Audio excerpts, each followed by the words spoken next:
So guys, আমি আর আমার বন্ধু চলে গেছিলাম রাস্তার কাজ দেখতে দুপুরবেলায়। দেখতে দেখতে সময় কেটে যাচ্ছিল। এখানে আরও রাস্তায় পিচ ঢালছিল।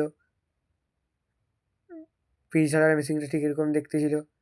তারপর কাকুরা চলে এসে মেশিনটাকে অন করে পিচটা দিচ্ছিল। তারপর এখানে একটা দেখলাম বিশুদেবের গাড়ি একটা দাঁড়িয়েছিল জল ট্যাঙ্কি। বন্ধু কোনো ভয় না পেয়ে উঠে গেল। আমিও তারপরে ভয় না পেয়ে উপরে উঠে গেলাম। পুরো ভর্তি জল ছিল। চারদিকে দেখে আমরা আগে দিকে চলে যেয়ে দেখি একটি মেশিন এখানে দাঁড়িয়ে ছিল ট্রাক্টরের সমেত। তারপর মেশিনটাকে দেখার পর তারপর আমাদের হাঁটিয়ে দিল রাস্তা থেকে। তারপর দেখতে না দেখতে মেশিনটাকে চালু করে দেখলাম ধুলায় ধুলা। চারদিকে